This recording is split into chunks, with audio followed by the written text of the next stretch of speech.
I'm Jeremiah Boucher, a commercial real estate investor with over 20 years experience. This show is designed to help you build your business, become a better real estate investor, and help you see opportunities that will keep you ahead of the competition. This is Finding Your Edge.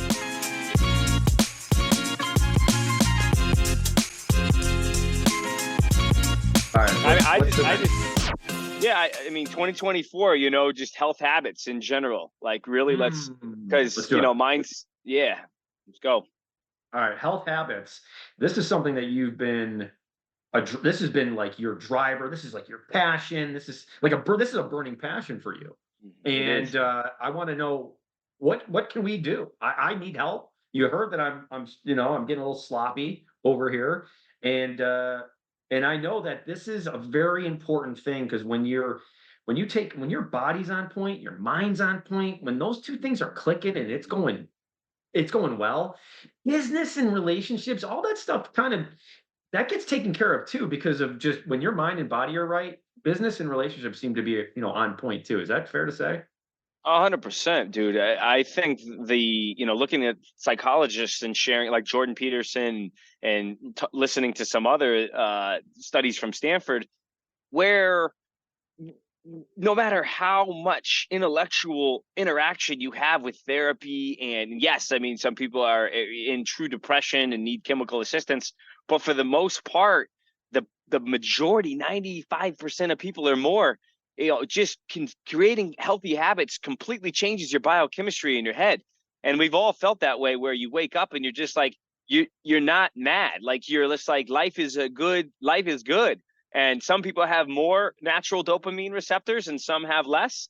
But at the end of the day, less than 1% are psychopath or schizophrenic or just deficient of those chemicals. But the majority of people have those chemicals, but we have to tap into them. And then when you are feeding those chemicals, and we've all been victim to stimulating our dopamine and our receptors in a way that is easy. And what I got out of that Dopamine Nation book is the way that we are wired evolutionary is by taking action. But obviously the reward system built in our body and neurology in our mind and body is created to feel good when you take action. Because if we didn't take action on the savannah, in Africa, you sit there and get eaten or you die of hunger. So, we have to work for dopamine, and we all know this. We all, it's all over the internet. But I think the way that I wanted to highlight it with our 2024 health habits is going inside and finding ways that if you defer gratification, and you can get, dopamine through certain things, like a cup of coffee or through watching your YouTube shorts, or, these are these ways that, watching a movie, there's nothing wrong with that. But you have to have a foundation before you go to the assisted dopamine tool. So for me, it's not all or nothing. Once again, you and I are such extremists, right? We're like, I'm going cold turkey on no caffeine or, no alcohol, no nothing. So, but if it's just, if we have this foundation where like today, I don't want to get up or walk. And then I'm like, but I fucking hate sitting in my house, right? In the morning, I feel restless and I hate looking at the screen, because I'm not outdoors, I'm not moving around, I'm not breathing, and I want to just get to work. But then I can feel it 3 or 4 hours later. I'm like, damn, I didn't do that walk. And now craving sugar, like I don't have that vitality. I don't feel good. I didn't move. I don't feel good. I feel stiff. So like putting in money in the bank, right? Like money, like just like fighters or athletes or teams, repetition. You just put these reps in, and not just reps for the sake of reps. You put the reps into the things that are going to pay off when you really need them. The shot, you do the shot 10,000 times, and then when you need it, it's already there.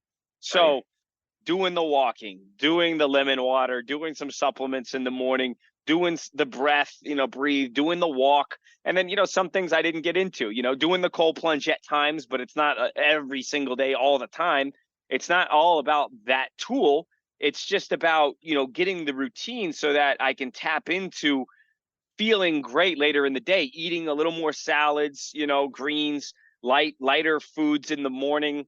I'm not loving fasting. Like I don't do fasting because I'm very active, and then having systems and tools and coaching in place or accountability in place where, once you wear the wearable and you got your wearable too, then when you're off track. It's not like it solves all your problems. So I'd say number one health habit, Marty, is people commit, if they care about their health, they commit to tracking their health first. Because if you don't track anything, just like a business, if you don't know where your P&L and your balance sheet is, you really don't know if you're winning or losing. You really don't know. So the same thing is with your health. If you don't have a trackable, then you don't really know, am I getting good rest? Are my vitals good? Is my resting heart rate just good and chilling, like where my system's not overloaded? Is my respiratory rate not out of control, where I'm breathing, panicking like all the time and you don't even know it, because these are causing how you feel? Is your heart rate variability high, where when you go for a workout, you can really push it instead of taking easier workouts and building up to pushing really hard, because you could break yourself right out of the gate if you don't have that capacity? And are you getting that recovery? Because the whole point of exercise, it's still funny how they think like this of the 80s and 90s, where work out, but you're not really. The whole point of working out is to break down the system in order for it to evolve and build up capacity to take on more of that breaking down, more of that effort and work, so you can come back the next time and be more resilient on the next exercise, because you trained it in little efforts and steps forward. So you have to put the same energy into recovery. And that comes into, the second habit is recovery. So recovery is critical. Like I'm a big exercise guy, and I know you are too, but we can be so into meeting our exercise, but then you're up at 5 or 6 and you're dealing with your family and getting those guys going. And then you're going to work, and then you're eating whatever you need to eat. And then you're off to doing the thing after with your family, and you bang out a hard workout, and then you're bed late, and then you're up early again. And then if you look at it though, and you don't put the same effort into getting to bed at a decent time, like, consistently, for me, it's actually like 9:30. Like if I can get to bed by 9:30, then my sleep scores are through the roof, sometimes even 9.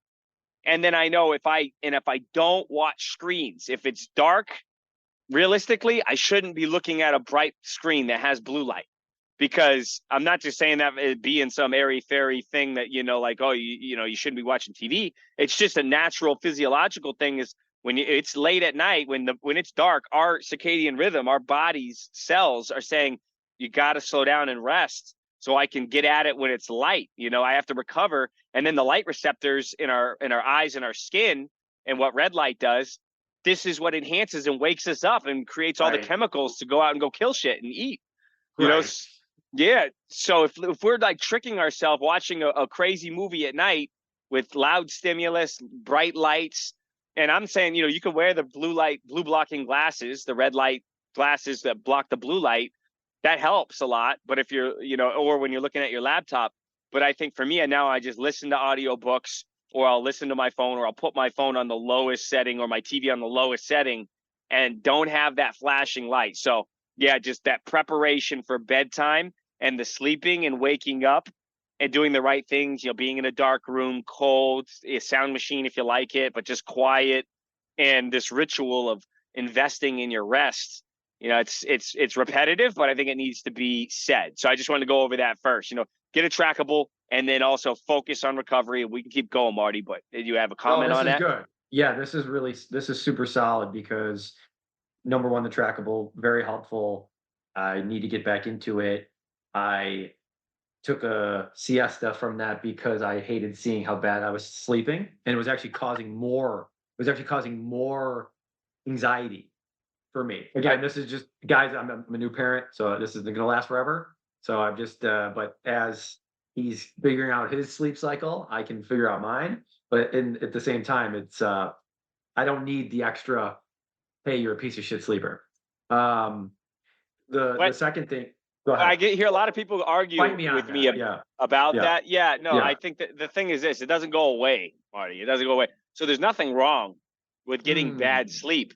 But if you only have 2 or 3 hour windows, you got to look at other determinants, like, don't eat 3 hours before, or eat something light, or before I go to bed, not heavy carbs, or is there a way where I can do something to relax myself. I don't know, with the massage gun or the compression pants or like whatever. If you're just chilling watching him, you got to come up with other ideas that are going to help improve the score, even if you get interrupted. So it's like you don't just bury your head in the sand because something doesn't want to work, you know. So just little increments. If it's just up a little bit. No, that's fair. Okay, nope. And that is why we do this. It's why you listen to podcasts. Why you need to be coached a little bit, a lot of it. So that's totally fair. I'll get back on that. And because like you said, if you're not tracking it, then you don't know. Because maybe I'm not sleeping that bad, or maybe I am sleeping. And then what can I do to do better? Those things. Or a 50-60% recovery score is not the end of the world. It's not that bad, because you care and love about your son. So it's like, Sure. but getting a 20 or 30% score because you spent an extra 20-30 minutes right at 10:30 or 11 following up on an email or watching some bullshit, and you notice that 20 or 30-minute window fucked you for the next day, where you got a 18% recovery score, and then you'll think twice: do I really want to eat popcorn and watch this movie, or do I want to work on this email right at this late part of night when my it's dark out and it's dark in my house and everyone's upstairs, where this is hurting me actually more than it's helping me. Well, one of the things you said, and I actually saw this in a clip you did, was about the eating, 3 hours or waiting 3 hours before, because we're starving at night, right? But it's like, okay, but is it worth it? That mess up my sleep. And so that's been a big help for me, is like, if I know if I eat this and I'm going to bed within, am I going to bed within 3 to 4 hours? Probably not worth it. Probably not worth it. And I'm having this battle where, my physical training is more important to me right now than the perfect routine, because I can't train at 3 or 4 or 11 in the afternoon because I have to, we have a business to run here. But for me, I have to train at 4:30 or 5:30 sometimes, and I finish around 7. So I have, but if I can get in a clean meal, by 7:30, and I'm in bed by 9:30, I just try to balance it. It's just watch the heavy carbs, try to eat some decent proteins, a little bit of fat, So yeah, it's just a compromise on everything you're doing here. Know the repercussions. Know the repercussions for sure. And I think just knowing, having a plan, I think is better. Just having a plan, right. You're already going to be better than 99% of people. But you're going to be better than 99% of people if you have a plan, right, for this stuff. Right. And when you're really good at something and you have a feel, an intuitive feel, like in wrestling where an opponent and you can feel his weight against your weight, and where you're taking a big risk, or on a particular move where you're like, it's really, really, you probably are going to get that move. Like, it's so, it's that, like, it's your go-to and you can make it happen. So, but the risk might be the win, so it might be worth taking the risk once in a while versus doing what's always predictable. So it's just calculated risk, but then you get a feel. Like, if you don't even have a feel of the risk you're taking, then that's just blind, you can't learn. That's blind action. There's no winning there. You're not going to win. No, because then you can't even tie it back to, what did I do to even help me get what I wanted? What did I even do yesterday that made me have a 90% recovery? Well, you just kind of, you don't even know you recovered that much. And then secondly, even if you did, you didn't really look back and say, okay, what did I do here? That made me feel really great. Yeah. And the big thing is you have to care. You have to care about this stuff. Yeah. Right. Yeah, you have to care. It's got to be important. It's got to be important to you. Like, it's got to be something that you're prioritizing. If it's not, you're not going to stick with it. And that was it, man. And I used an excuse, being the thing with and that was just an excuse. I still care. I didn't care, but it wasn't a value. It wasn't something that, like we were talking about, it wasn't something that I was willing to, make a commitment to. But as we get ready for 2024, that's the beauty. Yesterday was yesterday, tomorrow is another day, it's a new day. You have a new life. It's a beautiful thing. It is. Yeah, I think that's so important, man. We could go down that path more and more, but I think everyone this year, when you're setting your health goals and your business goals, like we talked about in the last episode, it's just going through, what is your core values, period. Like, what are the things most important to you? And get honest and be quiet. And don't worry about what your parents or your wife or your kids or anyone else cares about. You have to be selfish here. What matters to you, and be brutally honest around it. That's for me is just such a impactful exercise, because then all these other decisions are easy, because then you can gauge how much effort and how much discipline and how many resources with time, money, energy, how much are you going to apply to each of these areas if you know how important it is to you. So, but going back to the health thing, after recovery, then you do have to build in stress. You have to build in resilience. And that's why I was so, passionate about, learning biohacking, and obviously fitness and exercise, and utilizing how to build resilience in your life, because that's where the mental aspect of the daily discipline of working out and then pushing yourself in structured ways that allow you to take on more capacity for shit. Like, just like as a business owner, people pile bricks on you, and you can handle it on those days you feel physiologically great, but you can't handle it. You buckle under pressure when you aren't physically there. You're just not physically ready. So, that to me is where the deeper why health is my number one value, is because I can take, it's really health, wealth, and relationships, and that it's in that order. And right now I chose that, where I have a basic level where, yes, I love my parents and I have close people with me, and I have some relationships there that I value, friendships, but it's not the priority right now in my life, where it's number one, where I'm willing to sacrifice certain things that I do for my health. That's number one. If I can't focus on my health and have a baseline, now I'm not going to be an athlete, and I'm not going to train MMA all day, because that's not, it's a base level of health that I know this is exactly what I want. And now I go on to my next highest value, which is wealth. And I want to build up my business so that I can buy my time. I want to buy my time back in my life. I'm 42 years old, and I want to have, by 45, complete control over my time. And that takes responsibility, and it's one that it's not a light one. It's not only money, it's a system and team of people that we keep talking about. And it's ability to make decisions and be able to emotionally be able to handle controlling that money. So that's the wealth in my life. And then it's relationships. I want to connect with people, and I want to connect with people in the things that I value the most, through through MMA, and through biohacking, and through business, and through mindset, and through real estate investing. Like, those are the things. And if people don't want those, don't care about those, I don't really want to be around the people. And it's not like I don't like them. It doesn't fit with that triad of values. So it's real easy. I can make decisions super easy now. And my intuition tells me, is this going to get me closer to any of those or not? And then it's great. Then I don't have to really think about it, and I can move on and cut off. I don't look back and don't have to worry. This is what clarity brings to you. Obviously, this has been years and years of just really thinking about what you truly want, right? And then putting that together with a goal for 2024, or putting it for any year. But that's so important, because now everything seems a little bit simpler, right? When you have those three things, like, well, that doesn't actually fit my bucket. It's an easy decision.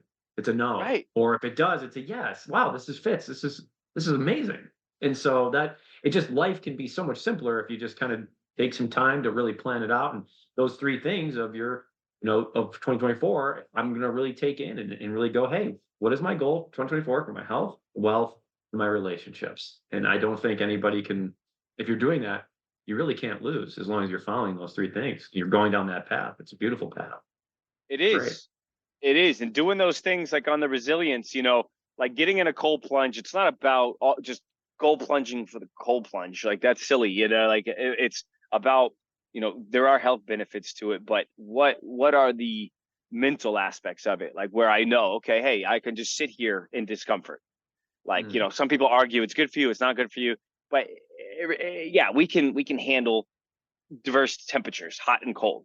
It builds capacity and resilience in your body, or as long as you do it responsibly for, up to 5 or 10 minutes max, a couple minutes, you can handle discomfort. And that's what it's really about, is just building in periods of discomfort, where we live in a world where we're sheltered from discomfort. That's what capitalism allows us to do. The free market gives the ability that if you have a skill and develop resources, you can trade those resources for things that you want and need or Mm, desire. And those things typically are fabricated needs because there's so much abundance in the world now that we have all our needs. I mean, I got clothes, I got food, I got water, I got everything I need. I got a house. Now I want things that stimulate me, that make me whatever, feel good and get me all hyped up. So it's like these needs, I mean, these desires are creating just and this is where so many people go back and forth on this like political liberal woke thing, but I just think the whole thing is like there's this culture of pleasure and of coddling humanity, and you have to feel suffering. We're built to suffer, right? And that there's beauty in the suffering. The hero's journey is exciting because somehow he had he had a system of values that he was a piece of shit or he was not an attractive character. He had a obstacle or antagonist or an enemy, and he had a goal, and you have to overcome that and then transform who you are to get to that thing, the princess or kill the dragon, in order to get to the next step in your evolution. So you have to get through this transformation process. This is why we're here. So that's why building in, if it's for me just doing some MMA classes or doing 10 3-minute rounds of hit exercises or jumping in the cold plunge and getting in the hot sauna or doing the aero bike, like crazy and just gassing out on a mile or on the treadmill. It's like something that gets me to a level where I feel I am in absolute discomfort, or I'm at a speech or a talk where I'm not comfortable up on stage and it's an awkward topic or the audience isn't receptive, or just something that allows us to be uncomfortable. I think that's critical for just spiritual growth beyond, business growth and intellectual growth. It's a spiritual process, man. so good because it's so true. That's why. But built to suffer. I think looking back to all the things you're saying about the stress, right? We have to have stress, and for me, it's when you think about business, and everybody says, I'm a problem solver, right? You hear that quite a bit, and as a CEO, you have to be a problem solver. But I don't think it's quite that. It's, are you okay with problems? Because it's so easy, it's so easy to say you're a problem solver, but are you actually okay with the amount of problems that you're going to face? And that is why go in to do the runs with 25-pound weight vest, is because I know that they're there. And oh, by the way, that's good. So I don't have Right. any problems. It's not going to be okay. It's not going to be good. I'm not going to get better. Got problems. That means that I'm learning something, and there's probably some sort of money making opportunity with the problem, right? Because I can fix it, and I can make it something good. So anyway, I think that's a really important thing to remember is when you're building the resistance. For me, when I'm building resistance, when I'm going to the gym, when I do the occasional cold shower, and it's all for that, so that when I'm facing those problems, it's not I don't want to be the motherfucker that crumbles. It can't be me. Right. Can't, right? So if that's the case, then at least at least I gave it my, hey, I gave, I was there. I'm in the arena. Like, right. You see that a lot right now. Are you a man in the arena? And yeah, Right. hell yeah, I am. Hell yeah, I am. And, back to your point about, because there's been so much abundance in our country and, looking at, it doesn't matter what side you're on, but, people are trying to find something to have a discomfort. So they're trying to find, mentally with the woke stuff and all those things, they're trying to find something to say this is a problem, right? If you just if you yourself went out and did a run, you probably, or did a hard workout, I feel like everybody would be in a lot better mood, and it would be a much better country if everyone was forced to work out. And that's why, going back to your first episode, not recent, just recently, uh, I like Robert Kennedy because that dude's jacked. Yeah. He's in great shape. He is. He's in great Yeah. shape. We need Yeah. more. I think. I think again, doesn't really matter, but I think more of our politicians need to be in way better shape. If our politicians, I think every politician should be in Yeah. fantastic shape. I don't care if you're 80, just you better be able to do 20 push-ups. Yeah. Um, Yeah. so anyway, Yeah. that was a really good. You had some I think really good stuff there. Yeah, I think that we encourage, sometimes we get so caught up in our day where if I see, a young guy that's overweight or not overweight, somebody's running on the street, or somebody, the woman's walking early in the morning, or, you see somebody hitting the phones on a sales call, or somebody writing a journal at a coffee shop. Like, I mean, I'm not going to interrupt them, but if I make eye contact with them, I respect them. I want to show them, that like, I love what you're doing, Yeah. that's leading by example. That's the thing that, if people are living that path, then they recognize what someone's going through to get to where they want to go. And, and I think we all need to encourage people to do more of that. And they're not doing it to show off. They're doing it because it's something intrinsic in them that they are doing, and they don't care that anyone else is looking. But I love it, man. That just fires me up when I see someone, trying to better themselves out in the world.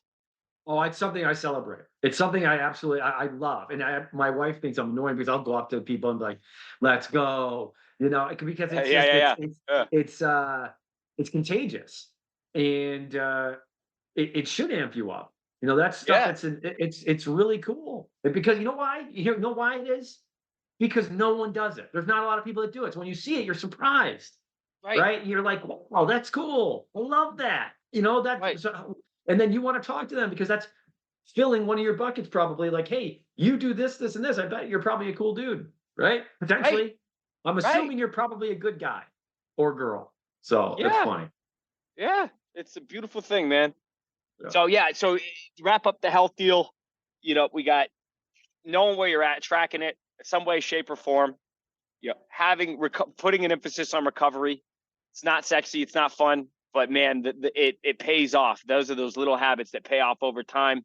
And then focusing on resilience, resistance, exercise, really pushing yourself so that you can handle stress. I think, man, all those things, you pull those together this year, that brings it all together, man. I think, and then you got to do things that are fun. For me, it's like you got to enjoy. If you don't deeply enjoy something, like, Tim built a pickleball court. We had our big event there at his house for our company. We had a pickleball tournament. He has a putting green. He has basketball area. And, I love doing, I'm going back to the wrestling training and going back to the MMA stuff. And, if you even going out and throwing a football or a Frisbee, like just, I noticed, man, Conor McGregor had a great quote. I do it for the love of movement. Like, I love that, man. Like, it's so simple. I do it for the love of the movement, period. That's it. Like, you're not, just because you're not I'm never going to be a pro or do anything significant athletically, but I do it for the love of movement. And when I do that, that brings me back to the present. The win is in the movement, man. That's a beautiful gift that if you've ever been injured or sick and you can't move, you don't even know how important that is. Right? No doubt. No doubt, man. That's it right there. That could be a wrap it up. Win is in the movement. I think that is a fantastic quote, and it's something that just super hit home. Love it. Yeah. Good, man. All right, guys. Well, let's hit one more episode before year end, bud. All right, that sounds like a plan, guys. Thanks for coming in. Thanks for tuning in. We appreciate you. We love you. Have a great 2024.